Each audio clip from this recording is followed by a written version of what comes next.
Hello, Assalamualaikum, mga kapatid na 18 Marines. Hindi daw kayo Marines? Hindi daw kayo Marines, ha? Kargador daw kayo? Sinistalo ang mga Tulfo brothers dito. Tinawanan ng ex-Marines ang mga banat ng mga Tulfo, lalo na kay Rap Rap na sinabihan silang kargador, kaya ang buwelta nila, ha ha ha. Hoy, Blue Ribbon Committee ng Cayetano Faction, magkakaroon umano ng hearing sa Huwebes. Pagkatapos po natin marinig kagahapon kay Libby Baligod na meron umanong nilulutong committee hearing ang Blue Ribbon, yung Senator Pia ngayong Huwebes, sinigundahan po yan ng isang dating congressman na si Mike Defensor. Meron daw talagang hearing sa Huwebes. Patay ka, tulpok. Baka yung 8 malita mo magiging 20 na yan. At ito po ang kanilang pasabog. Tinagurian po nilang Fairless 14. Susugod po sa Huwebes, patay ka diha. Matatapos na talaga itong mga buhayang ito. Magandang tanghali po sa ating lahat. Palike po muna, pa-share, pa-subscribe at pakipindot po ang inyong mga notification bell para lagi po kayong updated sa ating mga video. Pagkatapos po kutyain ni Rap Rap Tulfo, kagahapon ang 18 ex-Marines or 18 ex-soldiers, tinawanan lang po ng mga ito ang mga pinagsasabi ni Rap Rap na di umano'y mga kargador sila. At ayon sa kanila, pagbaba nila, handa naman daw pala sila humarap sa Blue Ribbon Committee kagahapon. Maganda ho siguro na kahit sinong Blue Ribbon yan, butang inasugod kayo. Kaso ang problema, dito kay Erwin Tulfo Blue Ribbon, nakahanda ang contempt order. Problema dyan.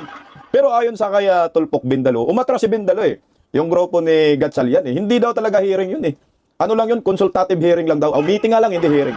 Pero handa po ang mga 18 ex-Marines na humarap. Narito po, pakinggan po muna natin ang buwelta nilang tawa. Iyak na ng mga bubunis ng tanganista nito. Okay, ang buwelta nilang tawa. Narito, pakinggan natin. Hello, Assalamualaikum, mga kapatid na 18 Marines. Hindi daw kayo Marines? Hindi daw kayo Marines, ha? Kargador daw kayo? Sige. Pakisabi na lang sa nagsabi na kargador. I love you. Hello, Akbar! Rap, I love you, Rap. Sabi ni Atty. Troyon. Wala, Akbar, I hate you. Hindi naman daw sila kargador. Talagang Marines po sila. Yung dalawa kasi yung Philippine Army. So yung 16 po ay Marines. So majority sa kanila Marines. So 18 ex-Marines. Pero ito pa yung isa nilang banat. Pakinggan natin. Pilipinas. Video yan, video. Mm-hmm. Ano masasabi nyo? Ba't willing kayo magsalita kanina? Anong nangyari? Ha? Hininto nila sir. Hininto? Pababa na sana kami sir. Pinahinto. Pinahinto? Wala na sir. Pero kapatawag kayo ulit, okay kayo? Oo, tingnan mo. Okay Kanina, talaga. siniraan kayo ng siniraan. Kung anong sinasabi, kung anong reaksyon nyo doon? Sa tawid yan, sir, kasi natural din. Ganun talaga maging reaksyon nila. Yung kalapis ko kayo. Yan. Pero yung sinasabi na, yun, parang sinasabi daw nila nag-script kayo, invento daw. Hindi yung totoo sir. Halos hindi ka namin binabasa na to sir. Oo. So pag pinatawag kayo, willing kayo ulit? Yes sir. Kahit hindi iba patawad, sir. Yun.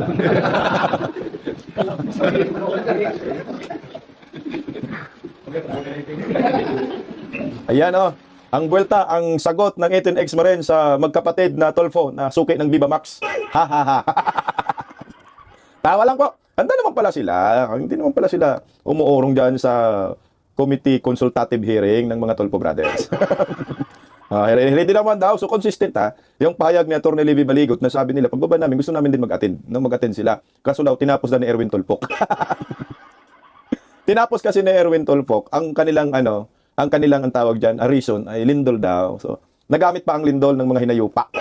Yun din ang sinabi ni Sherwin Gatchalian. Putangin ng Erwin Sherwin, magkapareho kasi mga bugok. No? Pakinggan natin yung reason nila muna. Bakit tinapos agad? Ito. To Mindanao, saka lakas ang earthquake doon, 7.5, at mapasok na yung mga reports na kita namin, daming devastation. So sabi namin na suspend na muna dahil wala rin naman yung 18 bodyguards.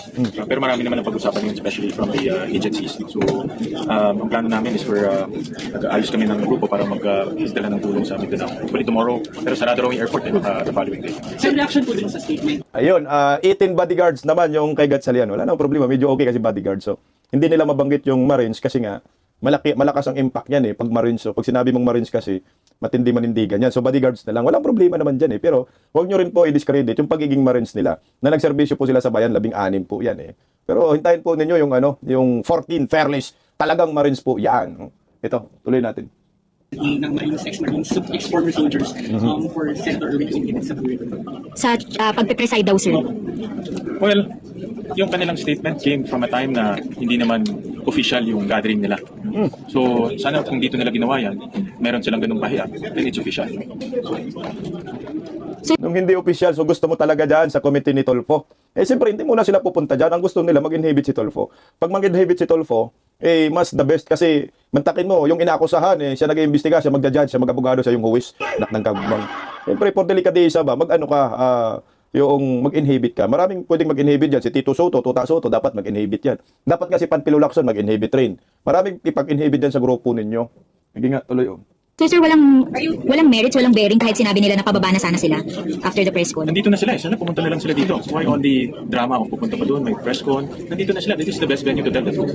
Masabi ko nga kung ang puso mo, eh, malinis ang konsensya na magsabi ng totoo. Pumunta ka dito. Kahit na i-contempt ka, kahit na duru-duruin ka, magsabi ka lang ng totoo. Oh, lol. No. Sabi niya, kahit i-contempt ka, kahit duro-duruin ka, magsabi ng totoo, pwede pala yun.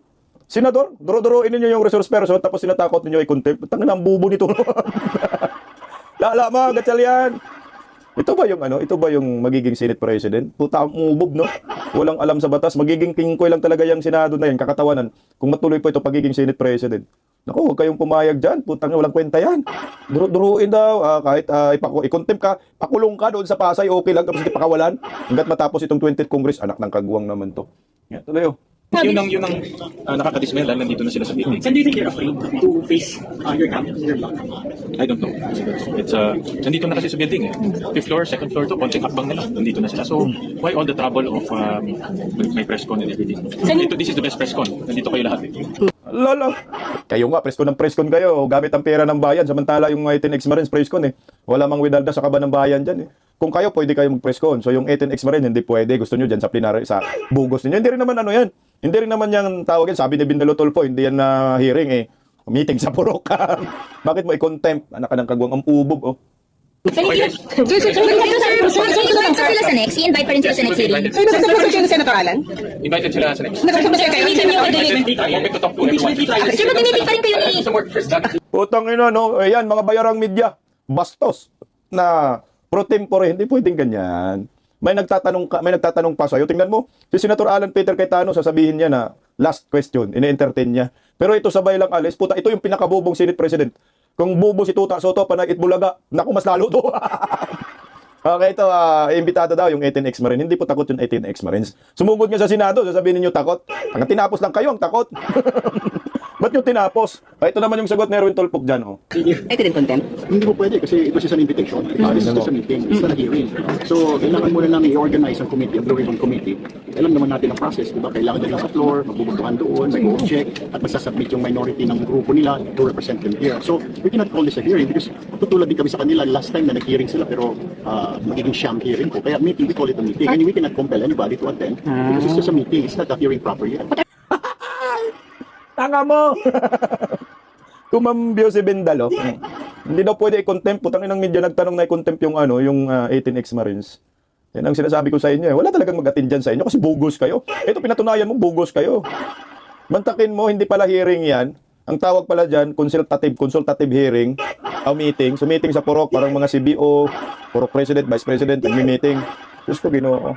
Anong magaya sa, doon sa Blue Ribbon ni Pia? Hindi. Blue Ribbon ni Pia Cayetano ay ng majority dyan sa Senado. 13 po nag-elect dyan eh. Sa inyo 12. Saan kayo? Sa 13, sa 12? Putangin na naman.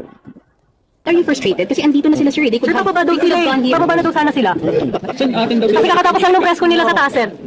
We sent our Senate Secretariat and asked Senator Robin as a staff. Sabi sandali lang, 1 hour pong pinag-antay. Sana nagsabi sila, mag-attend kami, pupunta kami. Talagang inaabangan din nila na ano nga gawin namin? Uubusin namin ng oras, kaantay sa kanila. Paano kung natapos sila ng 12 o'clock, 1 o'clock, 2 o'clock, we'll wait for them. Hindi naman po pwede. Number 2, kanina nga, iniisip namin, nag-usap kami ni Senator Kiko kung itutuloy pa itong hearing bilang pagrespeto po sa mga nangyari po sa Mindanao eh. Kung itutuloy ba natin, ano ba mas may precedence? Di ba yung tignan muna natin kung anong kailangan nila doon, how much money the government needs dahil I'm sure may pondo ang DSWD, may pondo ang agencies, pero another kung ano naman ito, ika nga catastrophe na kailangan paglaanan, pagtuunan ng pansin, paglaanan ng pondo. Diba? So, mas importante ba itong testimonya ng 18 March? Makakapag-antay naman ito, di babalikan natin sila, di imbitahan naman natin ulit sila. Importante yan, testimonya ng 18X Marines kasi meron kang natanggap na 8 malita. Siguro nagkataon lang na merong lindol, sabi, nagpasakali na lang sila. Putsa, akala natin mga takot yung 18X Marines pero sumugod bigla. Oh. Hindi tayo prepared. No? Hindi naman talaga sila handa sa 18X Marines. Akala siguro nila hindi pupunta. Tsaka yun naman ang unang sinabi na hindi mag-attend. Pero consistent sinabi ni Baligod at sinabi rin ng 18X Marines na pupunta po sila. Yan ang maliwanag dyan. At saka wala, mukhang ang ginawa ni Tolfok ay tinapos kasi nga, baka mapahiya sila, wala silang resource person. Ang resource person nila si Matibag, huli-huli sila dyan, nagkonsultahan talaga sila. Kaya napanood, nahuli kasi sila sa video na nagbubulungan kasama si Matibag. So yun na yung consultative meeting nila. Hindi sana hindi kayo gumamit ng kuryente dyan, tsaka aircon dyan, tsaka wifi. Pinagastos pa rin yung taong bayan ng pera. Consultative meeting lang pala. Sana nag-meeting kayo na lang sa Purok. Ito, huli-huli. Ito yung consultative meeting yata na sinasabi nila. Nag-uusap ang mga kuwanggolo. Ito, panoorin natin. Ayan. Yan, consultative hearing. Kasama ni Matibag. Ito yung sinasabi ni Erwin na nagbubulungan nila. Nagkonsultahan sila kay Kiko Maching. Si Kiko lang naman ang abogado sa kanila kasi nandiyan si Lady of Insertion. Anak, nagtagpuan naman outfit ng Lady of Insertion. Siguro mga 20,000 bawat noon dyan. Si Tuta Soto, Makit Malaga, si Bambili Aquino. Ang match nila si Matibag. Hindi ay abogado ng niya si Matibag. So nakinig na nila daan. Yung sigat salyan, nakalam, ubo. Bumalik. Si Robin din na pumasok. Ole! Pag si Robin daw kanina pumasok, rinig yung ubo. Pumasok pala sila sa Robin. Sumilip. Yung mga buhayang Manila Boys. Hindi nila alam anong gagawin sa consultative meeting nila. Mga raka-raka. Tigil nyo na yung kabubuhan nyo dyan. At saka hindi rin. Talagang tinapos nila kasi humabol si Tolpok sa Regional Trial Court. Ito. Humabol po si Tolpok sa Regional Trial Court. Doon nagsumbong.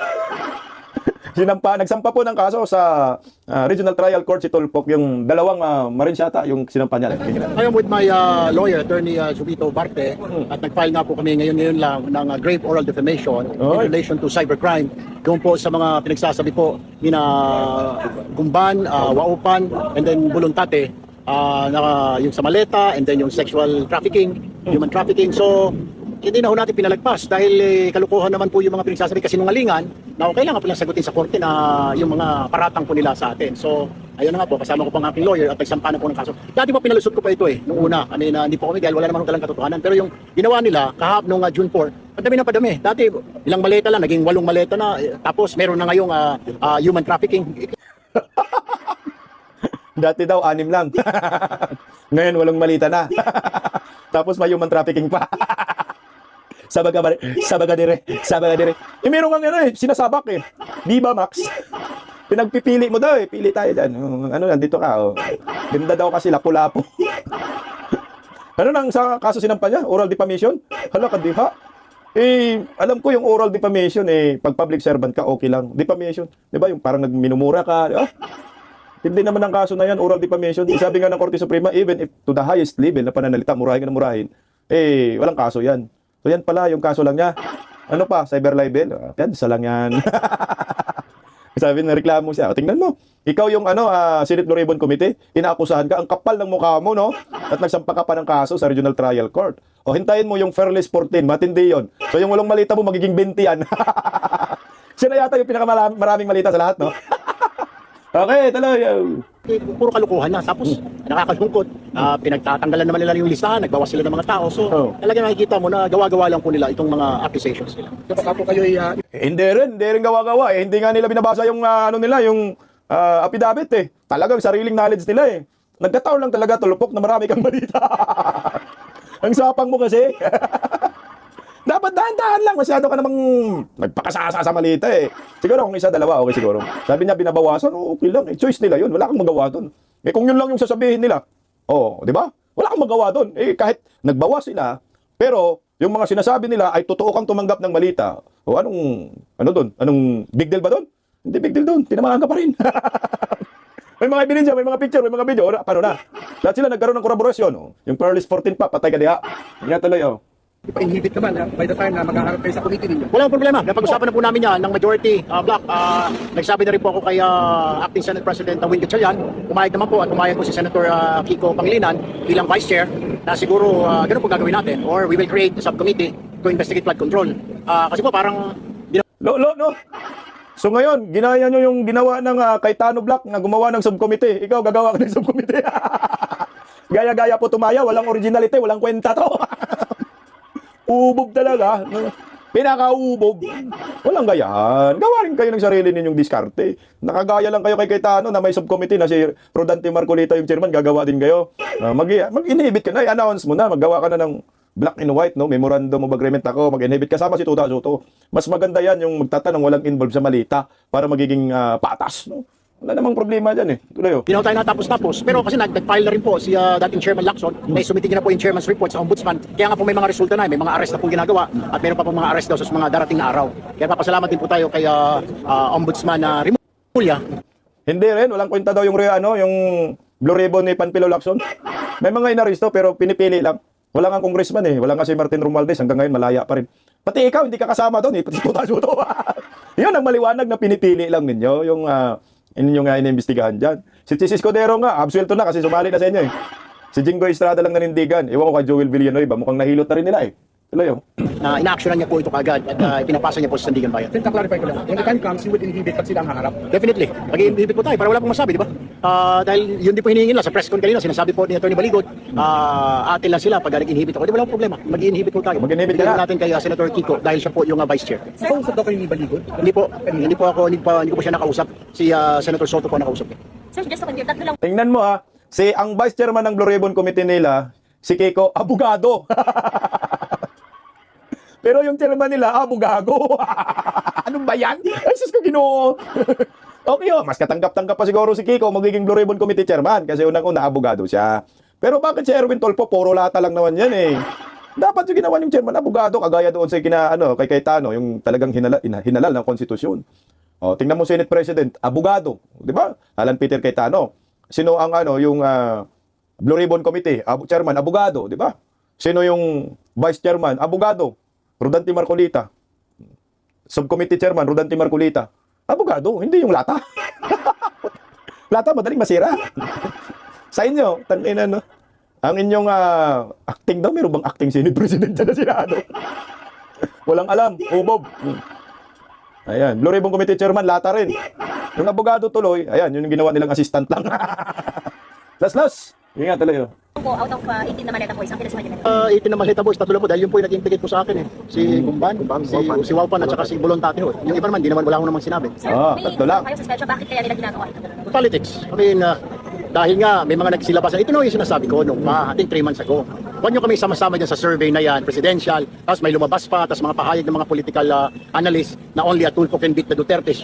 Hindi naman mo kami interesado kung tumakbo si Sara, di tumakbo siya. Marami pong interesado na tumakbo na pagkapangulo. Bakit po kami kagad itutulak dyan? Vice Presidente, marami din. Sa pagka-presidente, si Secretary John Vic, nagpahayag na gusto niyang tumakbo. Si Senadora Risa, nagpahayag na may mga tumutulak sa kanya. Si Mayor Lenny, may tumutulak din sa kanya. Bakit po kami katitignan? Ilang beses na namin sinabi walang interes. Bakit kayo yung tinitingnan? Si Senyo yung survey firm. Pero wag mong sabihin na kaya nagkaroon ka ng issue sa Malita dahil sa survey kayo ay sinasama sa presidential survey. So ibig sabihin, ang gusto mong palabasin, ang may pakana dito, mga Duterte, los mo, ang babaw ng utak mo naman. Alam mo, Tolfo, ito na lang ang isipin mo. Kaya nadamay ka dyan dahil tumanggap ka talaga ng Malita. Ano ka ni Bungbong eh. Sidekick ka eh. Kaya wag mo nang pagbintangan pa yung eleksyon. Hindi yan. Walang kinalaman sa eleksyon dyan. Ang kinalaman dyan sa flood control, kamalas mo dahil yung mga Marines hindi pinasahuran ni Saldico. Promise, ayan ang nakikita. Hindi kasi pinasahuran ni Saldico. Nagugutom na sila. Tsaka meron silang, I think, may anak yata yung isang ex-Marines na hirap na rin kailangan sa ospital. Walang pang ospital.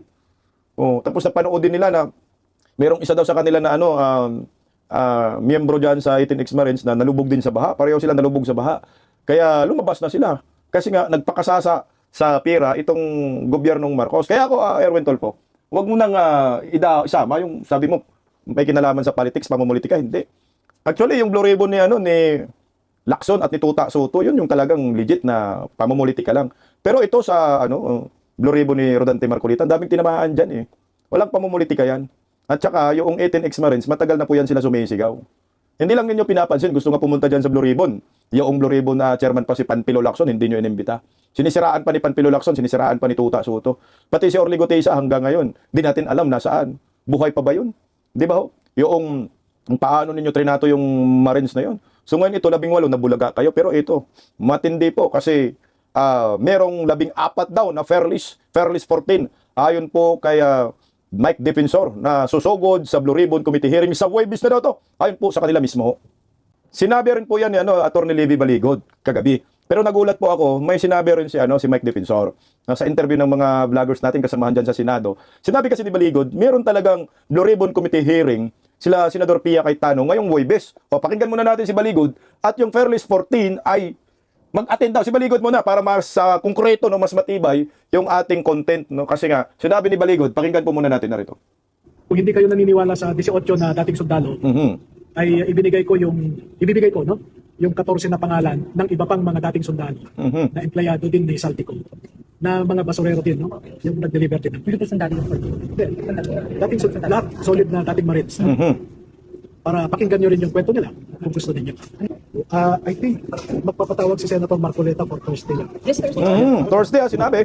Sasama niyo na ba yung 14 plus 8? Kung mapadalahan sila ng sapina, I'm sure. Pero parang alanganin. Kasi kung Monday na yun, Tuesday sila magpadala, Kasi 3 day notice. kulang. No? So, maaari kong i-request na next week naman. So, may bago kayong kasama? plus 8, meron bang possibility na may, 14 plus 7, may possibility ba na may bagong mapangalan na luta? Maaari po, no? At pag masapinahan sila, darating sila. Okay, ito yun ha. 14 plus 7, dapat 21 yan. So ngayon, 14 lang po daw muna yung darating. Ayon po sa kanila mismo ha, kay Baligod. So, ang Blue Ribbon Committee hearing ni Senador Marcolita ay sa Huwebes. Patay ka, tulpok! Okay, so meron din akong napanood na video, no? Ibang version, pero pareho po na magkakaroon ng hearing sa Huwebes at darating po yung 14 na ex-Marines. Kasi sulit daw tong ex-Marines na ito eh. Pakinggan natin. No? Pero yung 14, karagdagan yun. Ha? Lalabas yun sa Huwebes sa patawag ni Senator Dante Marcoleta. Mga kasama nila, mga retired, mga nasundalo. Pero 14 yun, may dadagdag pa na ito. Sabi. 7 pa lang po daw. 7, ha? 7 pa po daw ang Hindi, idadagdag. 14 muna ang lalabas. 14 na 7. 21. Kung ibig sabihin ko, meron pang susunod na Blue Ribbon na pamungunahan ko nila Senator Marcoleta. Meron pa. At magsasalita pa yung 14 na mga sundalo. Nagpapasalamat ako sa kanila. Ngayon pa lang, hindi ko sila kilala. Hindi ko alam kung ano sasabihin nila. Pero malamang mabigat yung sasabihin ko 14 ko. Panagdagan at magpapatunay doon sa sinabi ng 18. Paano kaya kung totohanin ni Erwin Tulfo yung banta niya na may pipelyuhan siya pag 7 niya, Blue Ribbon ulit sila. Ano naman nata, yung pagbabanta niya, nagpa-umahina naman siya doon. Pero yung pagbabanta niya, di ba sa kapwa niya, Senador? Palagay ko, hindi pa yung 18 months. Pag nangyuan yung 18X yung Senator Cayetano Rodante Marcolita, damputin lang sila ng mga Marines. So ito, maliwanag ha, puta, sasakit ang ulo ni Erwin Tulfo dito. Aray ka! May 18. So sa 18, sumakit na ulo nila. Nagsampa na ng kaso sa Erwin Tulfo. Lumabas na yung Viva Max. So ito, ayaw maniwala. May 14 kami. So may backup, reinforcement, no? Puta, Marines na Marines talaga datingan, no? Reinforcement, 14. Pagpatibayin ngayon ng 14, yung mga sinasabi ng 18 Marines po, tragis. Baka nga yung kay Tuta Soto Malita, magiging 10 na yan. At saka kay yung kay Bindalo Erwin Tulfo, magiging 20 na yan. Kay Sandro Marcos, kay Bangag, siguro magiging 15 na yan. Mas mabigat daw yung pasabog ng 14 na Marines. Tandaan nyo, may 7 pa. Patay tayo dyan. Kung hindi sila maniniwala sa may 18 na, may 14 na. So ngayon, meron pang 7.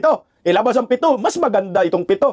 So ang 4, ang tawag sa 14 ay Fairless 14. Ayan, Fairless. Walang kinakatakutan. Brave 18 na. Sabi ni dating General Romeo Puques, sa Brave 18, natakot na kayo. Antayin nyo ang Fairless 14 na kasama nila. Patay! Sasabog kayo sa mas malawak at malalim na nalalaman nila. Kompleto, ebidensya, meron pang uling susunod na Valiant 7. Ay, yung 7 Valiant 7, aw! Ang ganda. So yung 18, Brave 18, yung 14, Fairless 14, yung 7 Valiant 7, putang ina yun. Wala na silang tatakas dito. Mga kargador ha, uwit lang. Patay ka, Erwin Tulfo. Rap-rap. Iyak kayo na rap-rap. Ayun na po ang mangyayari dyan ha. May mga pangalan na pala talaga sila. So yung mukhang talaga to, talaga nila to pinaghandaan. Mantakin mo, may Brave 18, Fairless 14, meron pang 7 Valiant. Nako, iyak ka Tulfo dito. So ngayon, ito, nalilito ang taong bayan. No? Sino ba susundin ng taong bayan ito? 2 Senate President, yung isa ubob, yung isa abogado, 2 Senate pro tempore. Dalawang, ang tawag yan, dalawang Blue Ribbon Committee Chairman. Magiging dalawa pa yung Blue Ribbon Subcommittee Chairman kasi si Tulfo gumaya sa mga Cayetano. Litong-lito na ang taong bayan. O ito, pakinggan po natin si Senator Rodante Marcolita. Sino bang paniwalaan ng taong bayan kasi magkakaroon din ng Blue Ribbon Committee ulit sa Huwebes eh. Sarap nito. Fairness for 10. Mga ngatog si Tulfo dito. Pakinggan natin si Senator Rodante. Kapag binalikan natin yung nangyayari ngayon sa Senado, nagpatawag kayo ng pagdinig noong nakaraan. Nagpatawag din ngayon. Kaya Nagbulo na kami. tutuloy kami. Sino ba talaga ang legal? Kasi Kaya sabi na legal kami. magkakaroon ng kalituhan talaga dyan. Pero makikita mo na lang dyan kung sino pinakikinggan na lang ng tao ngayon. Yun na lang po, Lilitaw din. bentahan. Tingnan mo na Yun. lang. Tingnan mo yung ginawa nila kanina. Ang sabi nila, yun ay pagdinig ng Blue Ribbon Committee. Opo. Ang totoo niyan, yung lahat ng mga gagamiting materyales na siya yung magiging basis ng pagdinig na yun, sinitas nila. Opo. Magmula doon sa mga naunang mga pangyayari at saka yung mga iba't iba pang mga privileged speeches na patungkol doon sa malaganap at may skandalong flood control projects. Yun ang naging referensya ng pagdinig kanina at nagpalabas sila ng notice pati yung 18 Marines ay kanilang inimbita. Pero ang nangyari, bigla na naman silang pumorba o biglang nagkambyo. Hindi naman daw hindi naman hearing kung hindi parang consultative meeting. Makikita mo naman dito kung sinong consistent from the beginning. Sinasabi na namin yung hindi ninyo pagkakaroon ng quorum, kayo din naman ay alanganin eh. Hanggang doon lamang sa pag-nominate nung akala nila kapag ang ninominate nila ay yung President pro tempore, okay na yon. Kung yun ay na-elect mo na, sino pipigil sa'yo para elect mo na yung Senate President? Kasunod na yun eh. Kasi, di ba, nung isang araw ay pinapaliwanag natin dito, sa tuntunin namin, at sa saligang batas, pag binasi mo yun, 4 yung mga opisyalis ng Senado na dapat ma-elect sa pamamagitan ng majority of all those members. Senate President, President pro tempore, Secretary, at Sergeant at Arms. Yung 3 inelect mo. Ba't yung Senate President ay hindi mo elect? Kung talagang naniniwala kayo na legal ang ginawa ninyo, why did you stop short of electing the Senate President? Hindi pa nila kinuha lahat yung 4. Di ba? Dito lang, alam mo, i-analyze na lang natin kasi nalilito nga ang taong bayan kasi gamit ng sitas dito, sitas dito. Pero lohika na lang ang gamitin natin. Kung totoo at legitimate ang kanilang ginawa, na yung 12 ay binding and legal, kagaya na sinasabi ng mga great minds agreeing with one another, ba't kayo huminto doon sa Senate President? Correct. Bakit hindi nyo pa inelect? Kuya Ben, ang tingin mo ron? Naging de facto nga raw yung president. Nung una, binoto nila Senate President pro tempore. Oo. So, assuming... Apat yun eh. Alam nila na dapat ang elect nila, 4 na opisyal ng Senado. Yung Assuming okay na yun. Sa organisasyon kasi, hindi ka makakapag-organize hanggat hindi mo inelect yung 4. Una yung 4 na yun. So, bakit hindi nila inelect na rin pati yung Senate President? Kaya nga. Kung legal na rin yung mayorya sila. Hindi naman nila siguro aaminin na hindi legal yung pagkaka-elect na Sergeant at Arms. Natural, paninindigan po. Paninindigan nila yung pagkaka-elect ng Secretary. Lalo naman nilang paninindigan yung pagkakahirang ng President pro tempore. Yung isa, ba't di mo pa inelect? Tama naman pala lahat ng direksyon ninyo. Ito yung kaya ganito natin pinapaliwanag. Para sa ngayon, yung taong bayan, yung lohika yun na lang kanya sundan. Oo, grabe, may punto dito si Senador Marcolita para sa akin. Oo nga naman, nag-elect po kayo ng Senate pro tempore, no? Nag-elect kayo ng Sergeant at Arms, nag-elect kayo ng yung Committee Blue Ribbon. Pero ang Senate President, hindi kayo nag-elect. Kasi kung nanindigan kayo na may quorum kayo, nanindigan kayo na majority, tawag nga sa kanila ngayon, majority na daw sila, anak ng kamuti. Eh di sana, nag-elect na rin po kayo ng Senate President. Total majority naman yung nasa isip po ninyo eh. Di ba ho? Hindi kayo majority, illegal kayo. Dapat ito talaga may may maglinaw sa Supreme Court. At dapat ang Supreme Court ay makialam dito, no? At dapat meron talagang mag-file sa korte ng paglinilaw kung legal ba or illegal ba yung ginawa ng faction ni Gatchalian ng John 3. Kasi nakakatakot po ito para sa akin. Kung sasabihin nila 22 lang yung senador, pero yung roll call nila ay 24. So hindi tumutugma. So kung ano po ang nangyayari ngayon sa Senado. Kasi in-insist nila 22 na lang daw yung senador, pero yung roll call ay 24. Kaya yung 22, yung majority nakuha na daw nila yung 12. Kung tiningnan mo, 12 rin naman sila ni Senator Alan Peter Cayetano, deadlock nga ho yan eh. Kung insist nila na 22, nakakatakot. Tingnan mo kung 22 ang sasabihin nila na senador na lang, so yung majority ng 22 ay 12 nga, no? Ngayon ito yung nakakatakot. Ito nakakatakot. Sa nakikita ko dito sa impeachment, no? Sa impeachment trial. Ilan ba ang pag 24 sa conviction to pinag-uusapan natin. Pag 24 kasi ang hahanapin po nila ay 2/3, di ba? Ang 2/3 ay 16. Kailangan merong silang 16 para ma-convict si Vice President Inday Sara Duterte. Pero kung 22 lang ang pagbabasihan, magiging 14 na lang ang hahanapin nila para makonvict si Inday Sara. Putya. Dapat maging alisto po ang taong bayan dito kasi baka mahuli po ang lahat na yung pala kaya in minamind conditioning nilang taong bayan at 22 lang ang senador kasi nga may kinalaman din pala sa impeachment laban po kay Vice President Inday Sara Duterte.